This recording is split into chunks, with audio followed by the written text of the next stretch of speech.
यावर्षी झालेल्या अतिवृष्टीमुळे आणि महाराष्ट्र सरकारच्या धोरणांमुळे शेतकऱ्यांना प्रचंड अडचणींना सामोरे जावे लागत आहे। सलग सुरू असलेल्या पावसामुळे शेतातील पिकांचे मोठे नुकसान झाले असून शेतकरी संपूर्णपणे हवालदिल होऊन नैराश्यग्रस्त झाला आहे। याच पार्श्वभूमीवर केंद्र सरकार आणि राज्य सरकारने या झालेल्या नुकसानीचे योग्य मूल्यमापन करून गारा अकाल जाहीर करावा, 100% नुकसान भरपाई जाहीर करावी, तसेच शेतकऱ्याची संपूर्ण कर्जमाफी करावी अशी मागणी संपूर्ण महाराष्ट्रातील शेतकऱ्यांकडून होत आहे।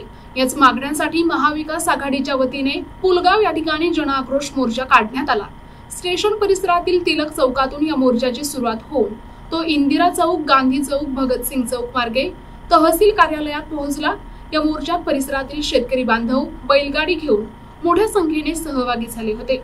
तहसील कार्यालयात महाविकास आघाडीतील विविध घटक पक्षांच्या नेत्यांनी शेतकऱ्यांच्या बाजूने ठामपणे आपले विचार व्यक्त करत निवेदन सादर केले। या निवेदनात शेतकऱ्यांना प्रति एकर 50,000 रुपये नुकसान भरपाई देण्याची, शेतकऱ्यांची संपूर्ण कर्जमाफी करण्याची तसेच फसल बीमा योजनेतून दिलासा देण्याची मागणी करण्यात आली।